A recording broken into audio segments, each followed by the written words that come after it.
Welcome to the Organic Wine Podcast.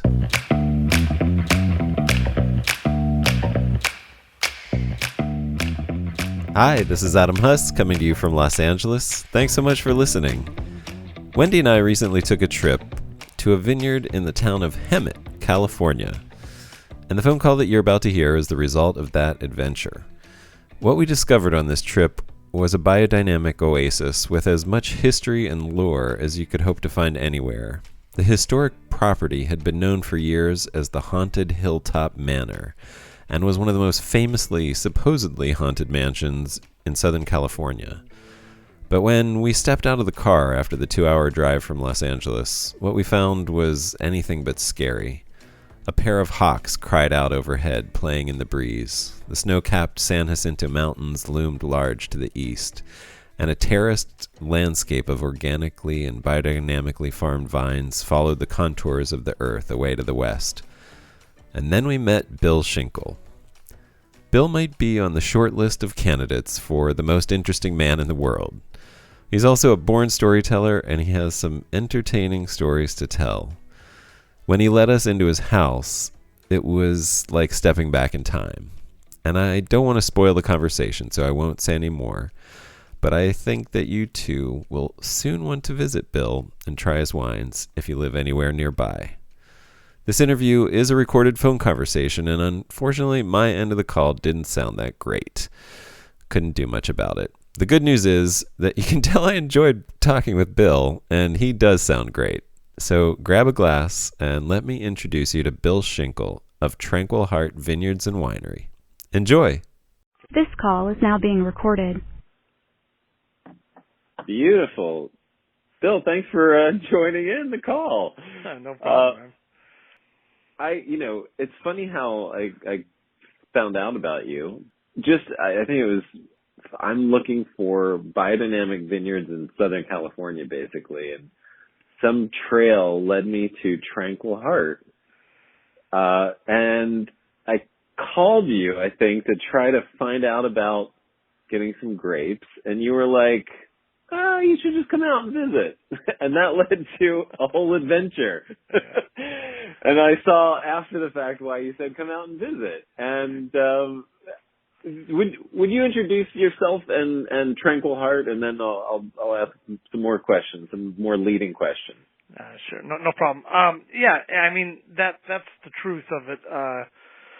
You can explain it all you want, but until you come out and really see it, feel it, walk it, words just don't describe everything. So, and that's why I always try to invite everybody out to come see the place.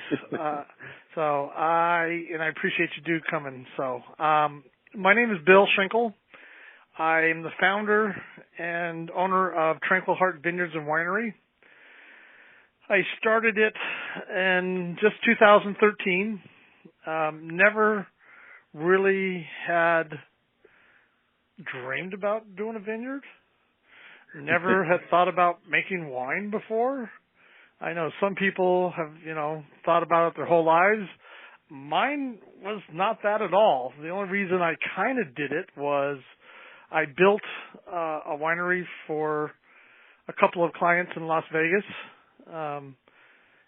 both casino owners, one at their casino and one at their home or golf course. And so I had experience doing that, and when I bought my property, which was just a little 15-acre place, but it had a 110-year-old home on, or at the time it had a 100-year-old home on it. Now we're 110 years old. That was completely dilapidated and been abandoned for years and had 8 fires in it and no electricity, no plumbing, no windows, no doors, no nothing, but basically a shell. But it was built like Saddam Hussein's bunker. It had 3-foot thick walls of concrete and rebar in it. And I bought it sight unseen. I'd seen it when I was 15 years old, when I first moved to town. It was one of the first buildings I've seen since Pomona. I mean, you know the area. I'm not sure where. Why don't you locate us? Where are we talking about? Where is that? Well, I'm in Hemet, California, which is all right. It's a different climate than most places. It's a Mediterranean climate. We get hotter in the summer. We get a little colder in the winter. Luckily, we get a breeze every night. We're hot, but we cool down every evening. So that makes it perfect for our grapes. Big diurnal shift. Right. Very, very much so. So, I know you came from LA when you came out to my place, but, if you could imagine going from Pomona to Hemet in 1975, all I saw was cows. I didn't see any homes. I saw Riverside racetrack, which was Sunnymead back then. Now it's called Moreno Valley.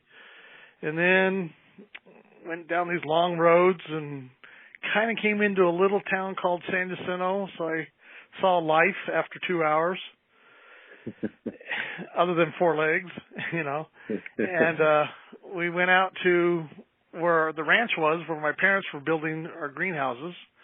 And my background, has been horticulture my whole life. So I was born into the horticultural family. And after we went and saw this 100-acre ranch in the middle of a grapefruit orchard where we were going to put our nursery, they came driving down through the citrus groves, and the realtors told me, son, whatever you do, don't pick any of that fruit. And I'm like, well, why not? He goes, because the ranchers out here, they'll take you out back, string you up, and hang you. And I'm like, where am I moving to? I hadn't seen a house for 2 hours. I hadn't seen a person. Now I'm going to get hung. So they're taking me to show me where I'm going to go to school. Yep, and we turn this corner, and I see this big, huge house up on a hill. And I went, what's that up there? And the realtor said, oh, you don't want to go up there. That's the haunted house or the insane asylum. And I said, really? I said, it looks like it should have a motor around it or something. And then the next comment out of my mouth was, when I grow up, I'm going to buy that place. Wow. And I was 15 years old. And and then about 2000, I started to try to buy it. And until 2009, when the economy crashed, I got a phone call from the current owner, which there's only been 3 since 1910. And they said, are you still interested? And I was like, now? And I said, well, what do you want for it? And he gave me a price, and I kept him on the phone, on the cell phone, and I drove to his office. I walked in, and I threw my checkbook down and said, I'll take it. And I've never even been in it. So, so the story of why grapes was, after I bought it, I really had all the intentions of thinking I was going to expand my horticultural nursery. And then the economy crashed, and then there was no reason to try to do anything expansion with the nursery business. And I was standing up there with my hands crossed over looking at it going, what am I going to do with all of these weeds? I've got to do something. And I just decided, I've done citrus and I've done stone fruit and I've done, different projects. And I said, but I think because of the hills and the way it's designed, I said, I think grapes will look pretty cool here. Yeah. And that's how it started. And I knew nothing of grapes, nothing of wine. I never drank wine in my life. I was an iced tea drinker. And and that's the beginning of the story. So that's great. Well, yeah, I mean it has a beautiful sort of terraced look to the hills. I mean it feels like you're in a different world. I mean it feels like a Italian sort of villa vibe to it when you're there out looking over it. How did you, without that kind of background, I mean, obviously, and I should ask you about that, but before going back too far, I know you have this long horticultural history, but why biodynamics? Like, why organic biodynamics when you decided to do the vineyard? The short story? You know. I'm trying to think of how to say this correctly.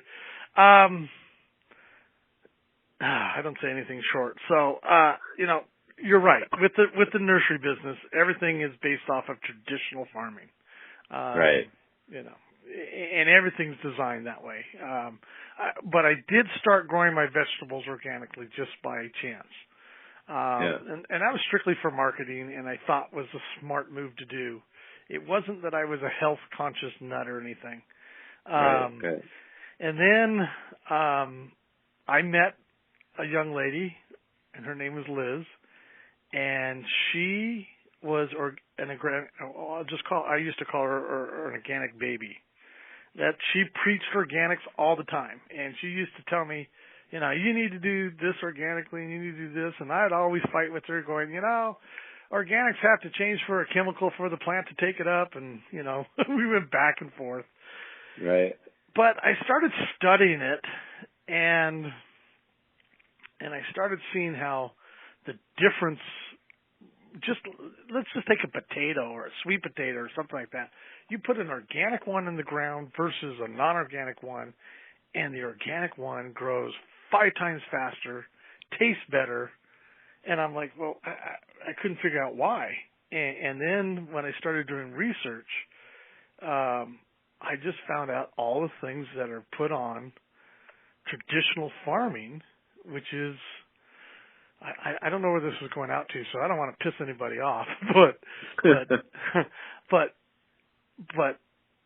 most of the farmers are taught by the fertilizer companies and the big chemical companies to do this, that.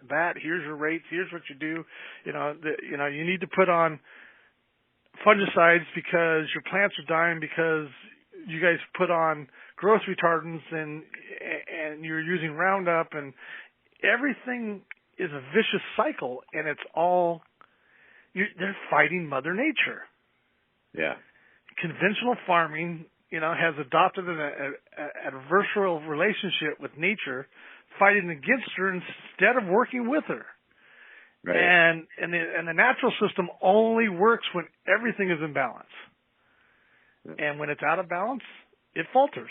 It's that simple. And so there's a lot of research, and I'm going to go way back. When I was a kid in school, I was a terrible learner because we learned out of a book. I read it. Thank God for internet and videos and stuff. So anything I watch or hear, I retain. If I read it, I can read it 10 times and I just don't get it. And that's why I was not a good student as a youngster. But I started watching and reading and listening, and the more I did, the more I knew I was on the right track. So then I took it to a different level. Since we were starting with a piece of property that was almost virgin soil, it did have a citrus orchard planted on it in 1910 and ripped out in 1961. So after that, it sat empty for 50 years. And before that, it sat for 10 million years. Right. But, right. But the lucky part of it is they didn't use any bad stuff on the land. And it's never even seen Roundup. When I bought it in 2009, yes, there was weeds everywhere. Everything was flourishing with weeds.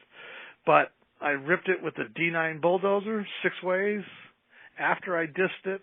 And little by little, we started changing it, and it's never seen Roundup on its property. Unfortunately, we hand do the weeds still to this day. Kubota tractor and a shovel. It's still our number 2, 1 and 2 tools. So when I started with scratch, we didn't have any bad things to correct. Right. That was the good part. That is good. So. And I mean, as you've learned more, it sounds like you're now starting to become a little bit evangelical about biodynamics and organics. I mean, to the extent that last time we talked, it sounded like you were working on a pretty big project. You don't have to talk about it, but and you were very excited to mention that it was going to be fully biodynamic and organic. Oh, absolutely. It's a huge project compared to what I've done, and it'll be 600 acres. And one of the things that we went up in a helicopter the other day to look at it, and one of the things that I mentioned to the owner, who's footing the bill, which is nice, not to Right. not to do it out of my pocket, but I put it to him very straight. That's my job, is to tell him the truth, and I'm like, okay, how do you want this? It's your money. I'm spending your money. I'm just going to tell you the best way to do it, and down the road, it actually ends up saving you money. Right. So some of the things I'll tell you, you'll go, what? Why are we doing that?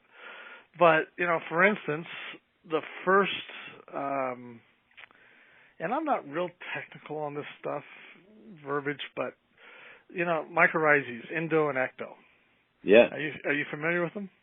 Yes, absolutely. And I think Okay. some of our listeners would be too, absolutely. Okay, because, I like I said, I don't know who this is going to, but, it's on the surface of the soil. It's like they're fighting each other. It's a freeway for nutrients.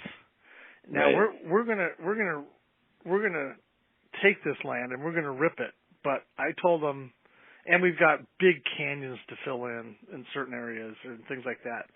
You just have to, some of the areas that we're doing it. But I'm like, I want to take off the top 8 inches of everything first and put it in a giant pile, and then you do all your grading, and then we go back and put the 8 inches back on. Now, why? Well, because all of that organisms is there.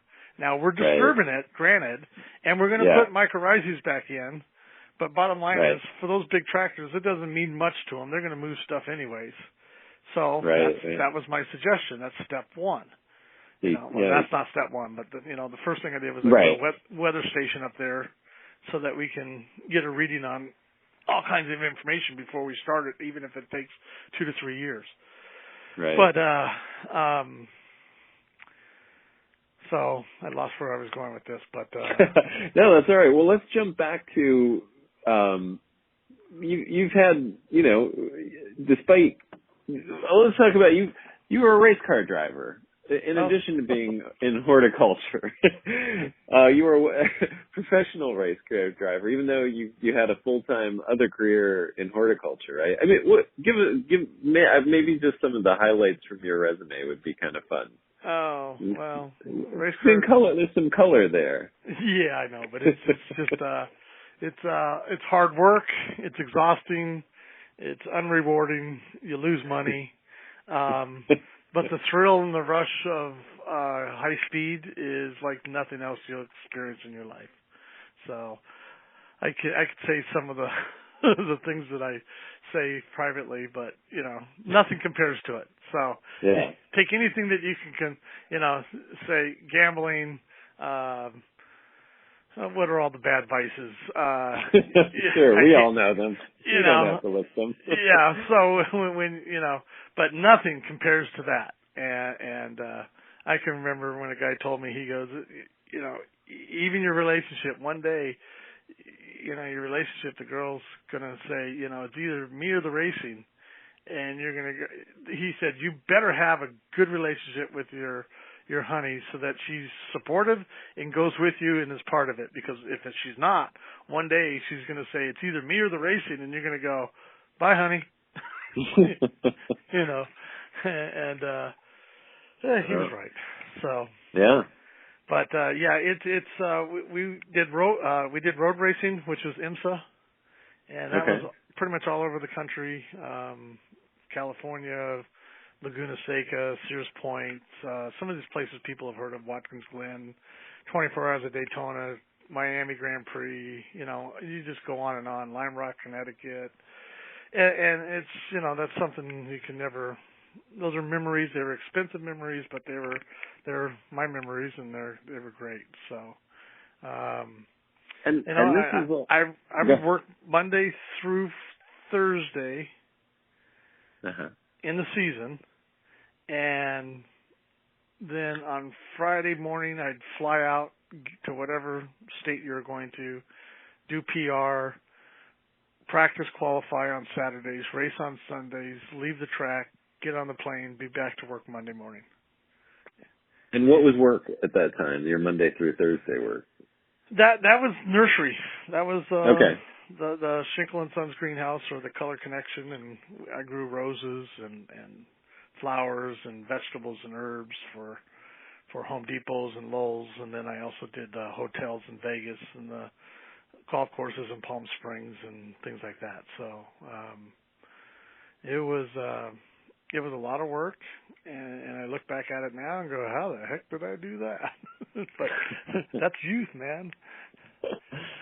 Well, and I mean, part of the experience of being at this house is just the assortment of your house now, is the assortment of artifacts and things that are going on there. You've got, I mean, first of all, you've restored it in a really lovely way. Like I walked in and I thought it was all original, which I guess it is. It's just you've had to restore all the original door frames. There's arched doors, big beautiful things.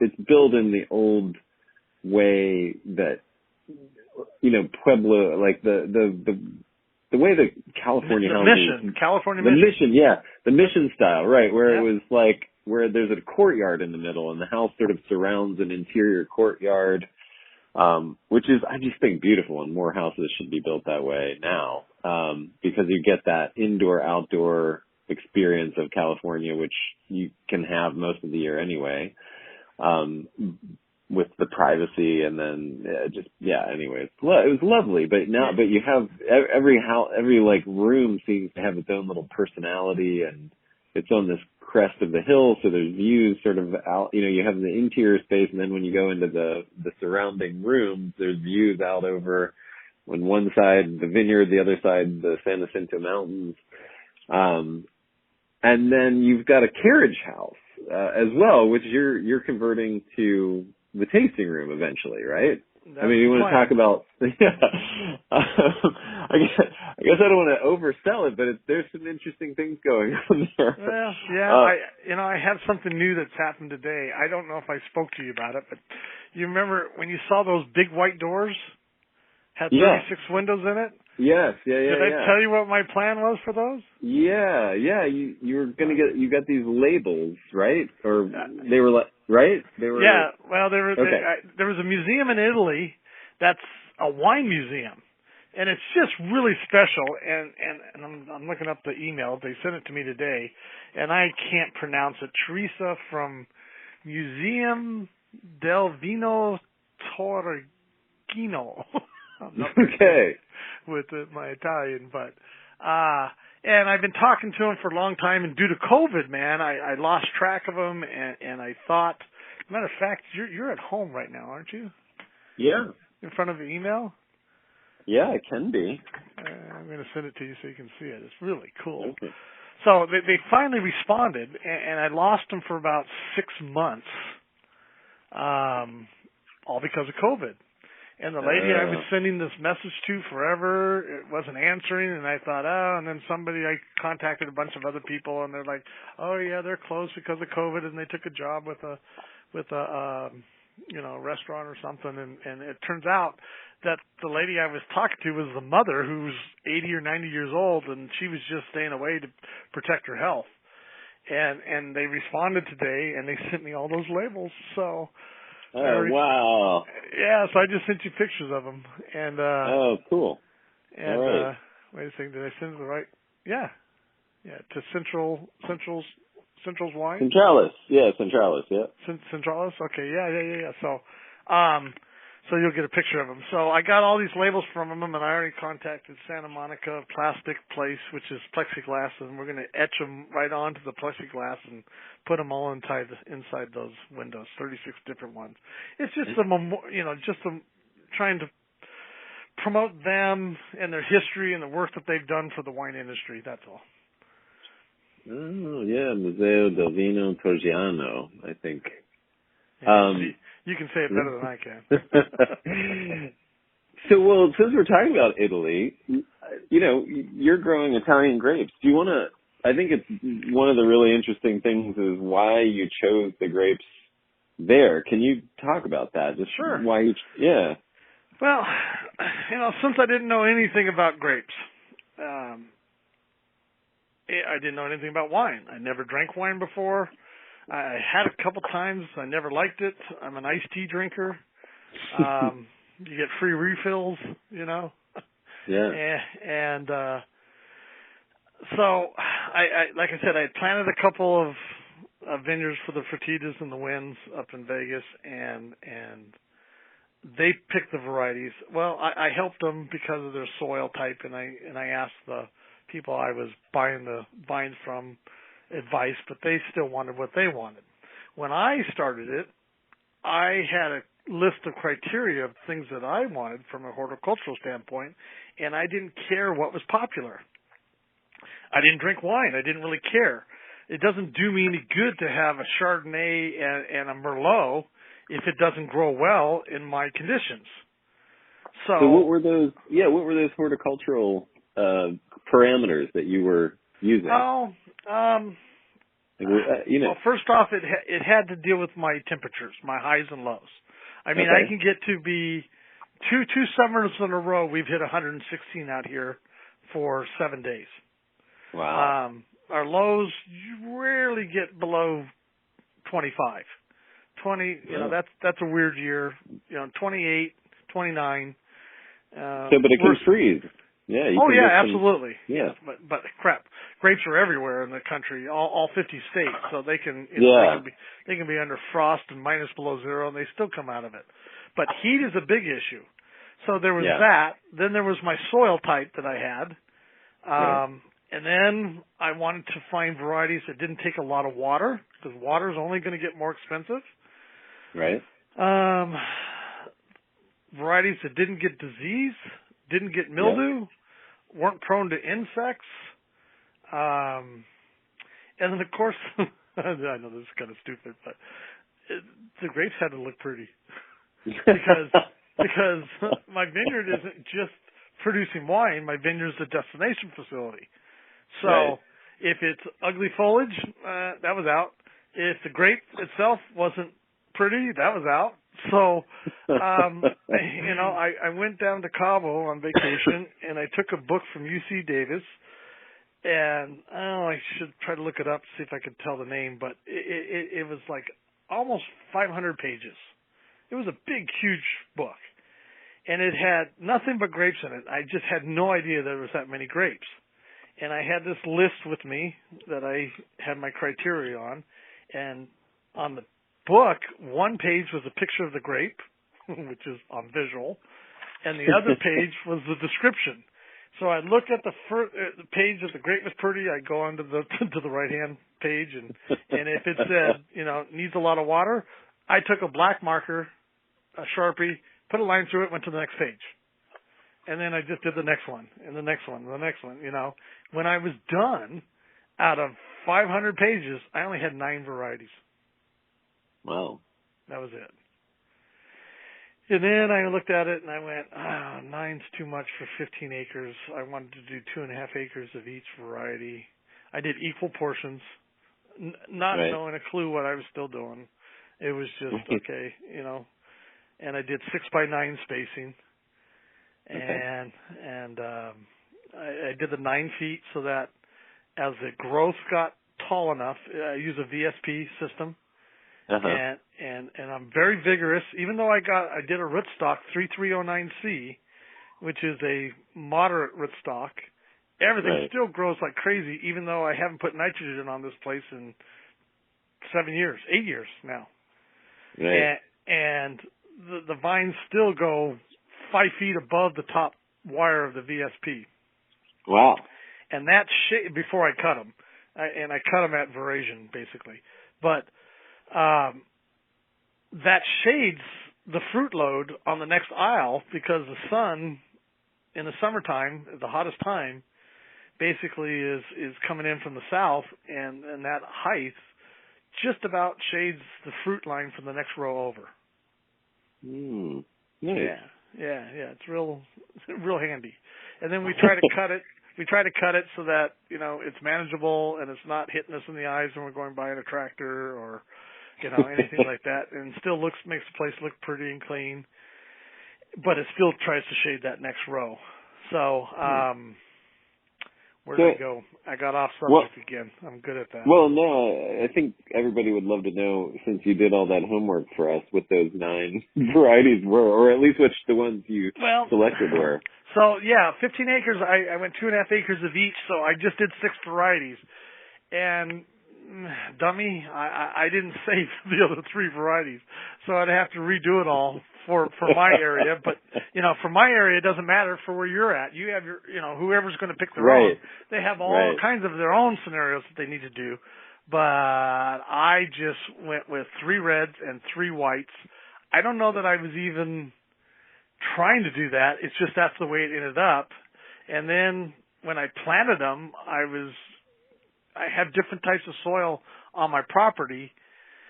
Yeah, like a Yanaco is one, and it's better west facing, and it's on a hillside that's almost decomposed granite. My Toroldigo is down halfway on a rolling hill to a flatland, and then my Barbera is completely flat and more of a sandy kind of rocky area. So, that's just the way, I was following the instructions of the best place to put them, and it turned out all my reds were on the west and all my whites were on the east. And I didn't even know that until the first or second year when they start going, and then I started learning more about them. But and that turns out to be ideal as well. Yeah, no, it's perfect. And then and I made a few mistakes. Everything's east to west mostly, but I did follow the pattern of the property so that when people drove in, it looked pretty no matter which way they went. And I've noticed some, issues where they're not perfectly east and west, and we have some things that ripen quicker, or we lose some from the sun. But, those grapes taste different than the grapes down below, and I think when you put them all together, they just turn out fantastic. Right. So, yeah. So. You followed the contours of the land too, which sort of makes sense in a lot. Yeah, in a lot of ways, and I don't know, it makes a lot of sense. Yeah. So your whites are Fiano, I know. Yep, Fiano's on the hill. Uh-huh. You drank some of that, huh? Yeah, that was good. That was great. 2 years, I think. Two very different. Oh yeah, that's right. 2 years, and then Viognier. Uh-huh. And then the last one is Muscat Canali, which really makes Moscato. And there's Muscat Blanc, and then there's Muscat Canali, and I believe they're really the same grape. Muscat Blanc is Europe, Muscat Canali is America, and it's technically the same grape from what I understand. So that's the 6 that I planted.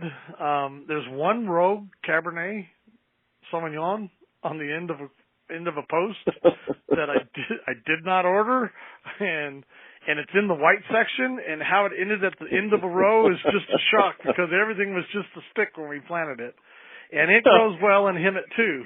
I haven't had any problems with it whatsoever. All I ever end up making with that is jelly. Because there's only one plant, and so we just make jelly out of that one, and it's pretty tasty. So. You could probably blend that in with something. The Alianico would probably. No, but we never remember it, and it ripens differently. Yeah, and then we pick our first to pick is Muscat. Our second is Viognier, usually 3 days later. Then we go and pick some of the Barbera because we make a rosé. That's our third pick. We pick it early at 21 bricks instead of 24 and a half. Then we go back to Fiano. And then that Cabernet, that one plant, gets ripe in between all the other reds. And then we're in a different part of the thing. And when we're so tired picking, we always forget that plant. So finally, it's just like, pick it, put it in, let's make some jelly. That's great. And I have the nursery, so I have all the vegetables, and we grow just tons of different types of peppers. So we have like 25 different peppers, and then we pick those. We have a bunch of fruit. We pick those, and then we make a hot peppered red and a hot peppered white jelly. Oh, that sounds great. Oh, it's incredible. You put it with some goat cheese and crackers, and you're just in heaven. Ooh. Oh, yeah. Nice. That's lovely. And the weird thing is you can use the hottest peppers you want and the sugar of the jelly. And then, of course, we use pomona pectin, which isn't, you don't add any sugar. It's a calcium as your catalyst. There's so much sugar in these grapes anyways. So, right. I don't add any sugar, so it's just the juice and the hot peppers, and as hot as they can be, like a ghost pepper or habanero and all those, it's not that bad, but it's pretty tasty, so. And I don't put one pepper in. I'll put in like 10 different kinds and chop them up, and it's just flavorful. Good God. Oh, it's great. So, nice. Well, is there any, I mean, as far as I know, I don't know anybody else that's growing. Are there any other vineyards near you? I mean, you're not too far from, like Temecula, but it's still like, I don't know, an hour south of you, right? By the way the crow flies, it's not that far, but the roads. Right. It's a half hour to 45 minutes away, and it's a whole different zone. Yeah. They're much cooler than we are. They're much milder. My timing, I'm always a week or two earlier, which is great when I go to do things because nobody over there started to even produce wine. And we're just quicker than they are because the temperatures and the sun and the total amount of hours of sunlight. And you do so there. I guess my question was then: there's nobody really around you, right? For at least a while. Oh no, I'm the only nut out here in the area. When I started this, everybody said to me, the first thing out of their mouths, you'll never grow grapes in Hemet. and then when I pulled it off and all the plants, I planted 6,600 plants, and I only lost 3. And I planted in June. It was nuts. I don't know if I told you that story, but, I ordered these things, and this goes back to that lady, Liz, that I told you about. The organic baby. So I ordered these plants, what was it, 2012 or 11? And they had to, make the grafts, make the rootstock and graft them and everything. And all of a sudden, they finally called me about March or April and said, your stuff's ready. And I didn't have a thing in my place yet. I hadn't even designed it really yet. And I was waiting I tried to get bids for all these people to put in the winery. And I got prices of $187,000. That's what. Wow. I got 2 bids. They must have been friends because they were both within like $5,000 of each other. They must have got together and said, right. Hey. And I thought, oh man, I can't do that. And then J&M Supply, nice company up in Bakersfield. He says, oh, I got some guys that can do that, and he gave me a price, and he says it'll be well worth it. And I said, okay. And he goes. And then finally I call him and he's like, oh, I can't, man. There's some act. I forget what the name of it is, but the hillsides, they can finally put fences up for cattle and stuff after the rainy season. He goes, all my guys are busy. I can't do it. So, but there's a guy down in Temecula. He'll honor my prices. And I said, okay. So I call him up and he gives me a bid for about $180,000. So back to that.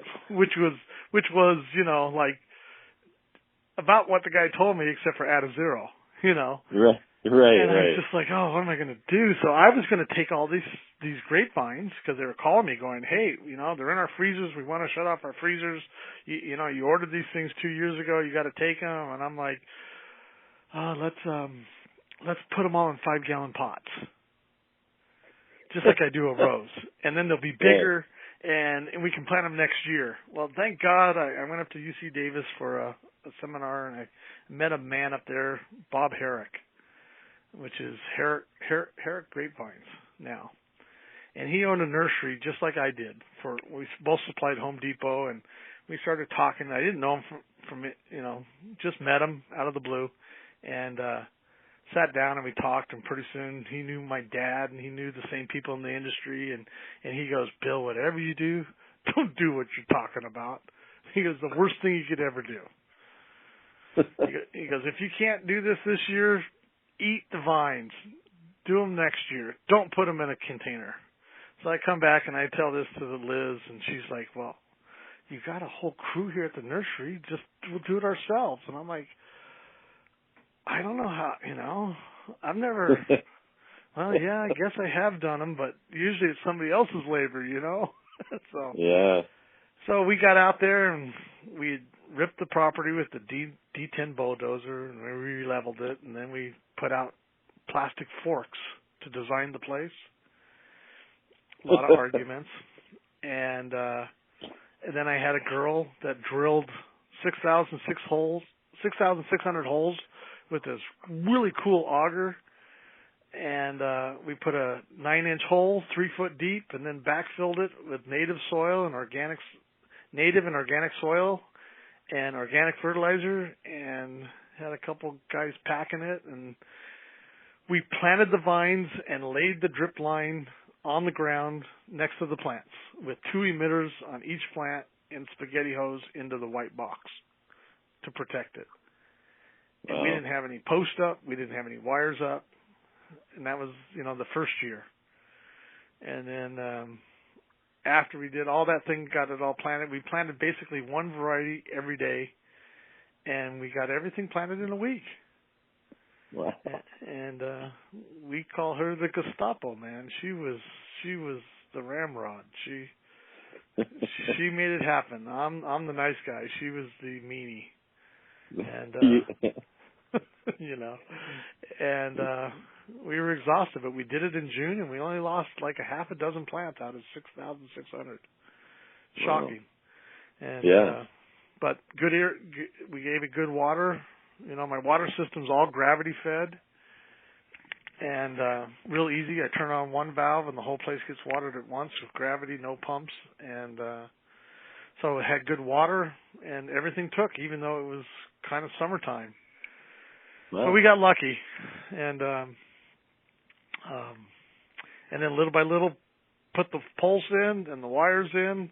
And I figured after the first year with all that growth, I cut everything back down to the ground anyways. So I didn't care because I knew I was going to prune it back, because your key to any plant is your root system. Right. And so we used the first year just to make the root system good. And then the very first year we got the post in and 1 or 2 wires, and then we trained them. And then by the third year, we started getting fruit. So that's how we did it. Not like anybody else. So I guess what I'm trying to say is if you don't feel bad, you don't have to do it exactly the right way that everybody says it's supposed to be done. We did it backwards. That's great. I love that story. Well, so you have an interesting wine club too. You want to talk about that and what your idea is with that, and the space now you rent out as well. The house and the grounds you do. People can do weddings. It's an event center, and it's a vineyard both.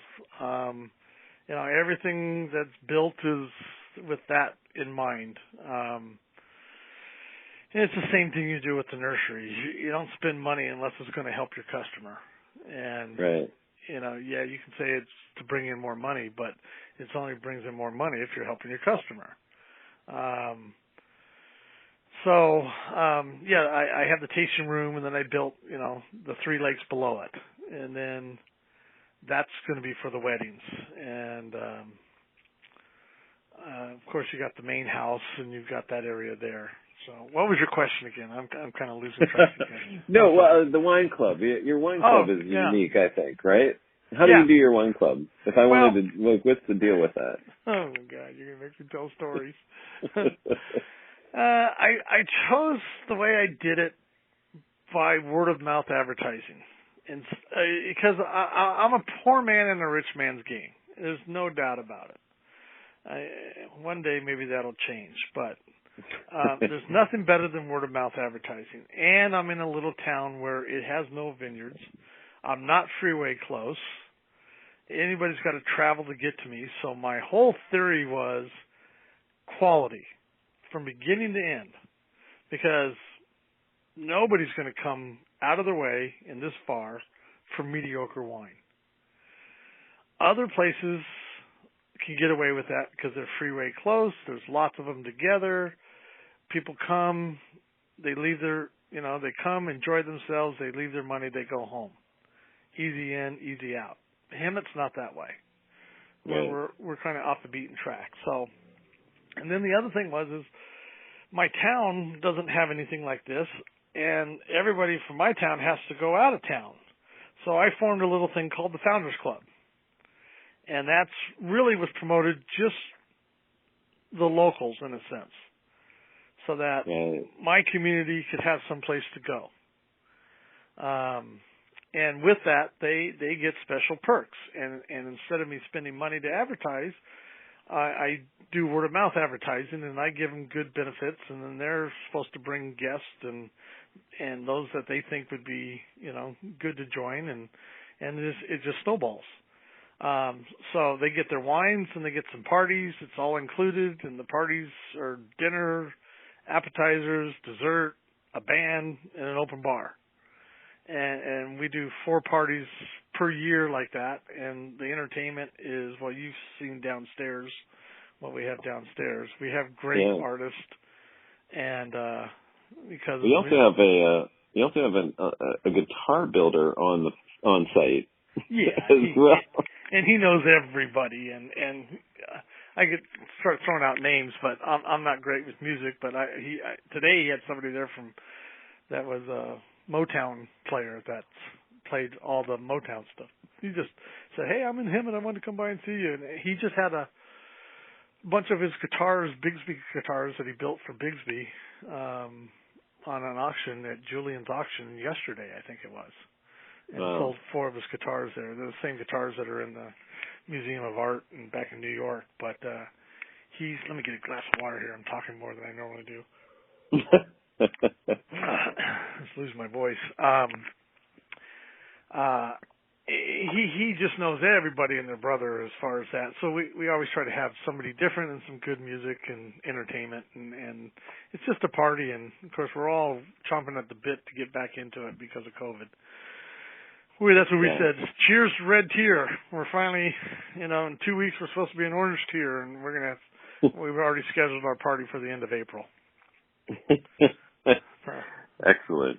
So that's our Founders Club, and then if you go to Tranquil Heart Vineyards and Winery, we have just a traditional wine club, and then you can buy just bottles if you don't want to do the wine club. So we really have 3 ways to do it, and then I'm just starting to finally go direct to consumer and promote that for sales and marketing.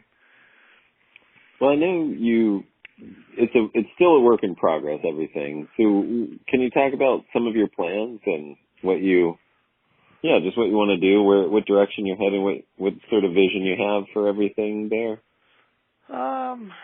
Well, it's really the same vision. I just haven't finished it all. It's all about, right. It's all about the Benjamins, I guess.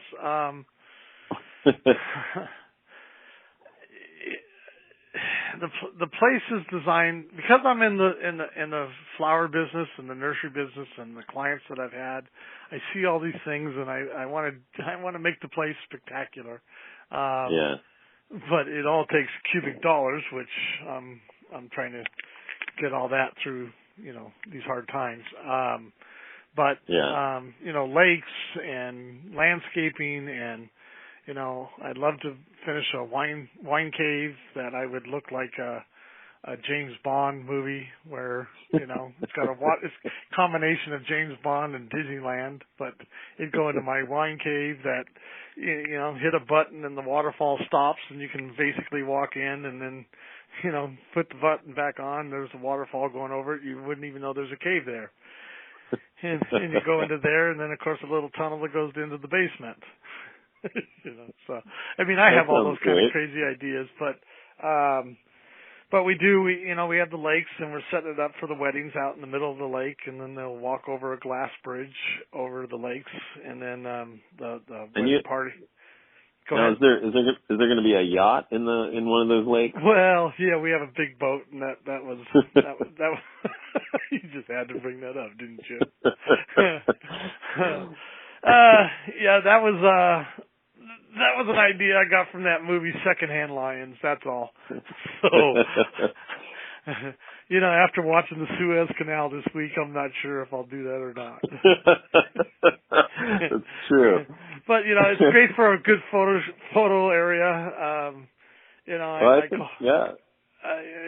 Everything is like, I watch certain places and, they're known for everybody stands in front of the giant wine bottle and takes a picture. It's like, that'd be good for that boat,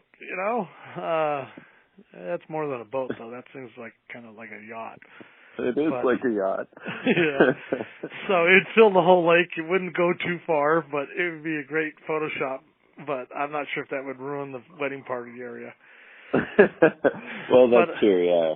You have to balance that. But some people might love it, Some will, some won't, So I'm making a bunch of hearts right now out of steel, and they're going to go up the driveway so that there'll be these big hearts. And I didn't mention that. Remember the actual company is Tranquility Vineyards and Winery.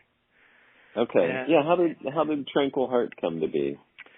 Well, okay. You got to remember the house was known as the haunted house of the insane asylum for 50 to 70 years. Yeah. There was even, websites dedicated to it. And when I first took it over, it was an absolute shell. I mean, 92 windows in the house and only one window was still there. Every door was kicked in, no plumbing, no electricity. All the copper had been stolen. It was just, and 8 fires. So you really never know to look at it now, honestly. I know. A lot of work. But I don't think I told you this part, but what would we call that? Somebody staged a murder in the bathroom. Staged it? Yeah. It was the place had kids coming to it from as far as San Luis Obispo, Santee, all through MySpace, which was like Facebook type of thing. Because I'd catch them and put them on the ground with a shotgun and all that kind of craziness when I first started it. Before I'd put walls around the whole property. I mean, I showed you the walls too, right? Yeah, the military bunker style, yeah. Yeah, so, with thorns on top. So, yeah. But I had to do that because, I put at least 100 groups of kids on the ground every night. They just came, and they just kept breaking even when I was fixing the place up, my neighbors would call me and go, "Hey, I hear glass breaking up at your place," and I'd drive up there, and they'd be down in the basement with their flashlights, and there was no electricity yet, and it was just, they were all there for the haunted house or the bloody bathroom. And the bloody bathroom, the guy thought he would scare the people away from coming. It was one of the neighbors who did it because he got tired of every night, people being up there all times of the hour, and he staged this murder up there thinking it would scare him away. Well, it didn't. It did the opposite. Right. It just made him come in more droves. So when I first got the place, I thought I'd maybe use that and say, okay, I was going to name the place the Haunted Hilltop Manor, or the Haunted Hilltop Vineyards. That's what it was known as. I'm sorry. It was when I bought it, it was known as the Haunted Hilltop Manor. And then I said, I'm going to make it the Haunted Hilltop Vineyards. And then I'm going to do a wine, a really dark wine like Terracil in a really dark bottle with a white wax and silver, dripping silver and black with red dripping down the sides of it or something, and call it the Bloody Bathroom, And then I went, no, man, I want to get rid of that image. That's not what I want. And then I found the original paperwork from the original, I'm not sure which I did first. I think I just changed it to Tranquility Vineyards and Winery. And then it was funny because I found the original contract from 1910 from the Hemet Land Company to the people who bought it, which were from Boston, Massachusetts, and they built this home on it, which was huge. I mean, compared to any other, house in Hemet Valley. Right. And it had its own telegraph room in the house and everything, And it said, the contract said, I remember when I first read it, in the year of our Lord, 1910, for the sum of one gold coin, the Richies purchase from this point to this point, which was, right. huge area. And they used the name Tranquility in that. Huh. And I went, wow, that's funny. That's what I named it, Tranquility. And then when we were planning that, remember I told you we were planning the rows and getting it all in, and it was a rush job to get it all done because the vines they were going to turn off the freezers, and Liz and I were fighting nonstop. A lot of stress, a lot of fighting, and it was hot, June, that doesn't help with the heat. And we're trying to decide on what we're doing, and all of a sudden she goes, "Do you see that?" And I'm like, "What now? What are you talking about?" She goes, No, this is a good thing, really. Look at it. And she goes, "You don't see it?" And I'm like, "No, I don't know what you're talking about." She goes, "Spin the paper."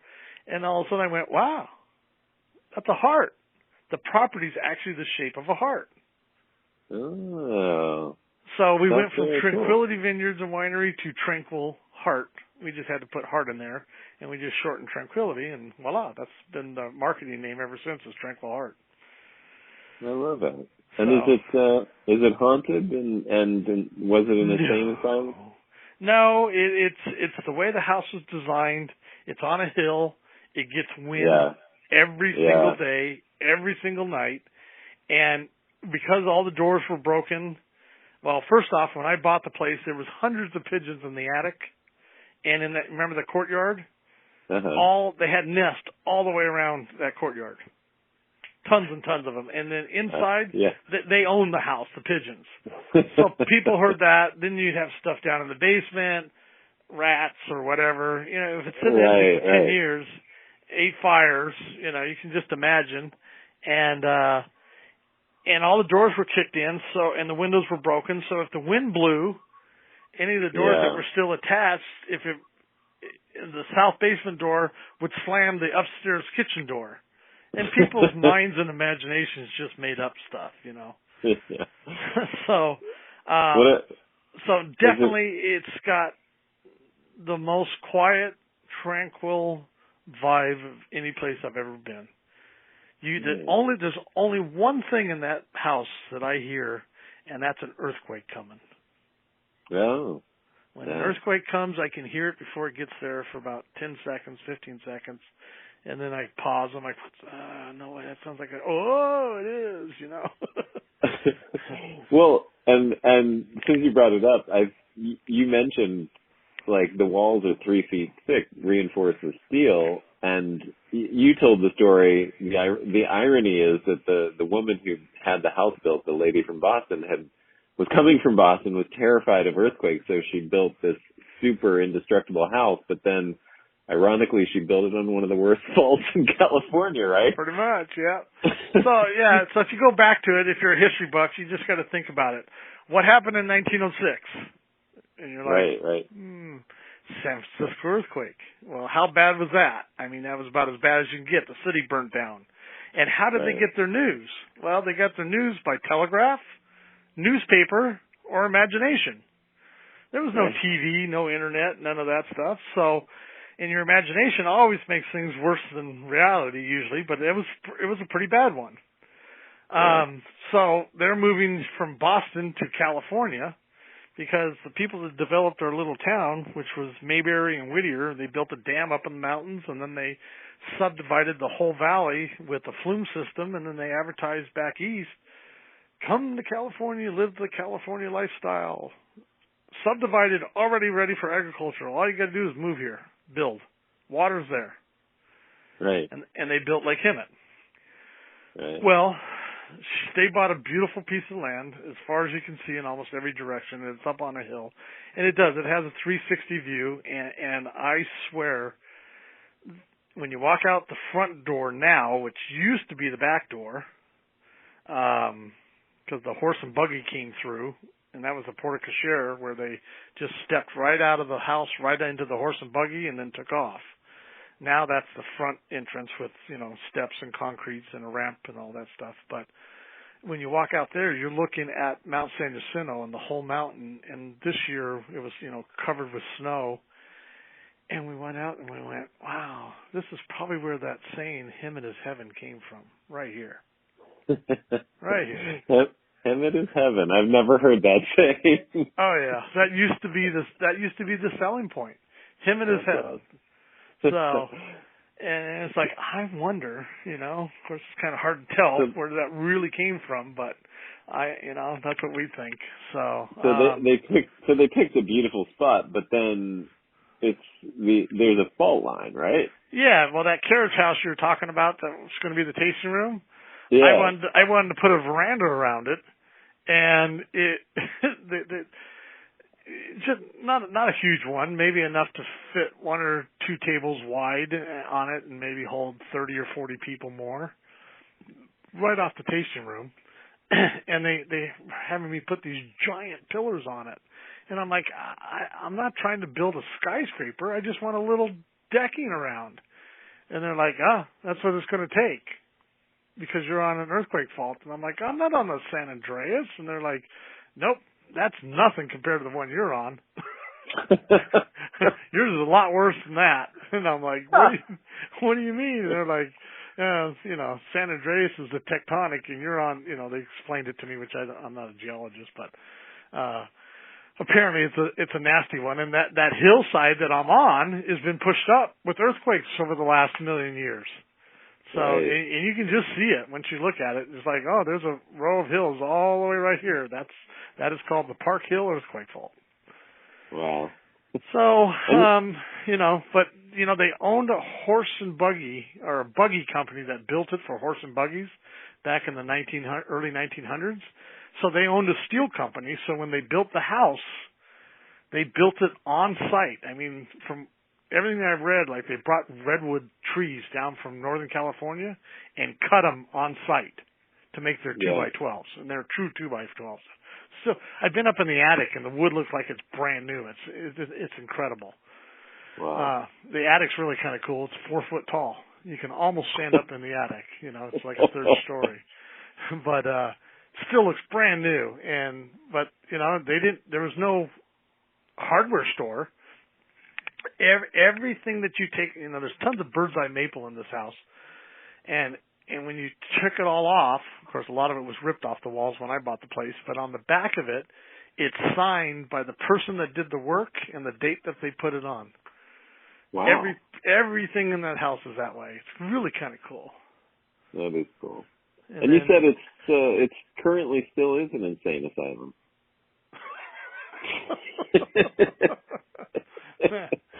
Yeah. Supposedly, I think there's some crazy man that lives there. That would be me. So, yeah, I got my own personal insane asylum. One flew over the cuckoo's nest.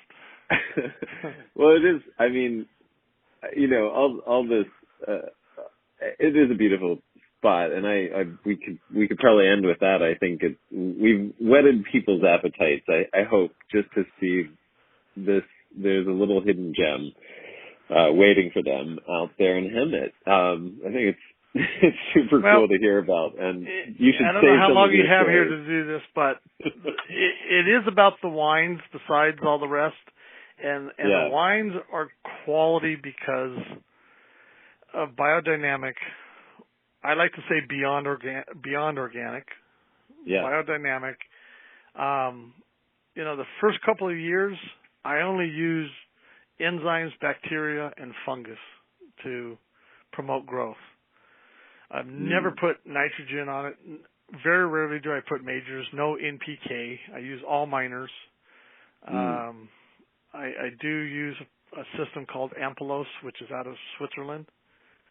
Oh yeah. And then I also follow Graham Sate's teachings out of New Zealand, and it's Yeah. all about the purity and the quality, and just no chemicals, chemical free, and no Roundup ever. So that's the biggest key. Well, and it makes great wine. Too. So that's the bottom line.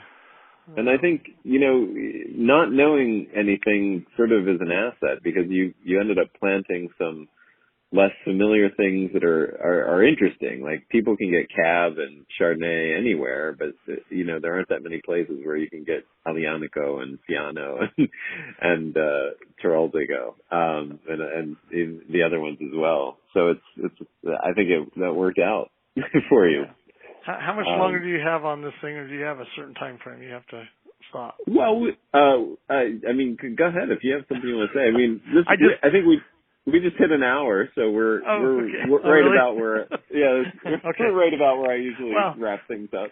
Okay, I'll make it quick. But the key to it, because I don't know your audience, but I think some of them are growers, right? Yeah. Okay. So, or at least interested in growing, for sure. Okay. So a quick story. The difference between growing traditionally versus not only organic, but I'll just call it clean, was really apparent when we had a heat wave a couple of years ago where we had 80-degree weather for the whole season, all the way for like 45, 60 days. It was just absolutely perfect. And on my little phone, an AccuWeather was this red thermometer, which I'd never seen before or since. And I was like, I wonder what that means. But it said, heat, 14 days. And I thought to myself, how can they know 14 days in advance that we're going to have a heat wave? It'll change. Right. 10 days it was still there. 7 days it's there. 5 days it's there. 3 days it's still there. And I'm starting to go, is that possible? We're still 80 degrees. It's perfect weather. 2 days before I say, well, just in case, let's get prepared. I said, let's spray the whole place with seaweed. And seaweed, I use it for drought and heat tolerance. Okay. It just protects the plants. Okay. So I tell my guy, let's get it out. And another big key that I have, it depends on the size of your vineyard, but I have an electrostatic sprayer. It's like powder coating for metal, but it's the same way for anything you're applying to your things. It gets into every nook and cranny of the grape, in the leaves, in the stem, everywhere. You don't even, it's electrified, and it's just like powder coating.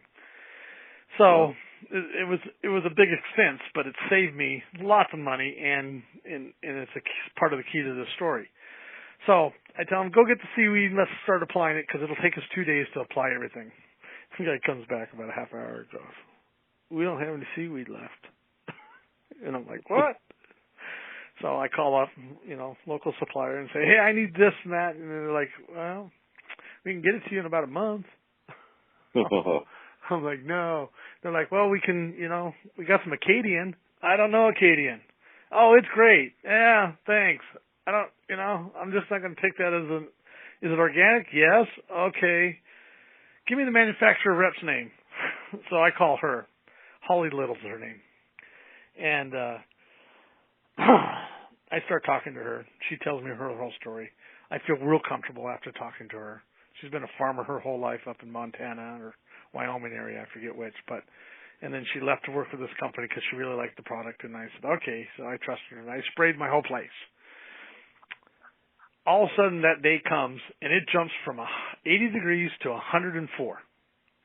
The next day is 108. Then 112, then 116, 16, 16, then 12, 8, 4. Literally a week of over 100 to almost to 120. Wow. 2 days was so hot on Saturday and Sunday, I didn't even go outside. I just stayed inside in the air conditioner. I have 3-foot thick walls. The house stays cool. I watched TV, did laundry, whatever it took. Right. And I'm like, I go out at night. Nope, it's too hot. I'll just stay here. Monday morning, my guy calls me up, goes, Bill, you better get down here. I said, why? He goes, we got problems with the grapes. I said, the plant or the fruit? He goes, yes. Oh. So I drive down there, and I'm like, and I see these plants that are, I didn't know what they were. And then the fruit looked like hard BBs, like you put in a rifle and shoot rabbits with, you know? Wow. And they weren't even dried or like raisins. They were little round hard BBs. And I'm like, oh my God, you know, and I'm like, what have I done? You know, I'm thinking, and I was watering every night, and I put the seaweed on, and then the second day I watered and I put seaweed in the water, and then the third day I watered, and then I even put some more food in, thinking, okay, it needs a little food, and you know, and then day 4 and 5 was the weekend, and I come out and I'm thinking, oh, what do I do? So I call that sales rep, and I'm in a panic mode asking her, and she's like, okay, just calm down, tell me what were your rates, what was your temperature, what was your, you know, this and that. And she goes, if you can't reach me right away, I'm in Indonesia on my honeymoon. And I'm like, what? And you answered the phone? And I went, I can't bug this woman on her honeymoon. So I just kind of didn't even call her back. And a couple of days went by, and my winemaker calls and goes, so, Bill, how's your grapes? And I'm like, oh, Renato, I ruined just a perfect crop. I have at least 5% loss. And he goes, really? That's great. I go, what do you mean? And he goes, we have 70% loss. Whoa. I said, at your vineyard? No. I said, what variety? And he goes, all of them. I said, at your vineyard? He goes, no, Temecula. The whole valley. Wow. And I'm like, you know what? I'll be right back. I got to go. And I hung up my phone, and I ran up to the house, and I got the book from UC Davis, and I start flipping through it, and I look for heat stress, and I'm like, oh, that's it. That's exactly what the plant looks like, you know? Wow. And then I went and I said, okay, just go through and cut off anything bad you see. Just get it off the plant. And when we were done, we only had like 3 or 4 15-gallon buckets of dried fruit. No big deal. So I reassessed mine to 2%. They ended up reassessing theirs to 50%. But it really didn't matter until September and harvest when I brought my fruit in, and my fruit was just perfect like it is every year. Wow. And then we compared it to everybody else's that was bringing fruit in to be processed, and it was night and day. Wow. And I went, and then all of a sudden I'm sitting there, and all of a sudden here comes another winemaker and another winemaker and another. Everybody starts calling everybody to come look at our fruit versus everybody else's fruit. And they're like, how the hell did you do that? And I'm like, what do you mean? And they're like, everybody's fruit's ruined and yours is perfect. And I'm like, yeah, so? And they're like, well, we want to know why. And I'm like, well, it's a combination of about 7 things, actually. It was watering every night, which I can do because I'm gravity feed, 1 valve, inexpensive water compared to what they have. I sprayed with seaweed, electrostatic sprayer, and one of the other big things is I'm already in hell compared to them. I'm already hot. So they went from 75 to 116. And I went from 85 to 116. My plants are already kind of acclimated. But it wasn't until the next year when a different scenario happened, which was rain 1 week before harvest. And the same thing happened. Everybody got bunch rot. I got the same rain, but I didn't get any bunch rot. Now, and that all comes back to being biodynamic. And the things that you do early in the year makes a difference at the end of the year in your winemaking process, and then you don't have to add all the chemicals when you're making the wine either. And you don't have to add sulfites if you don't have bacteria and disease.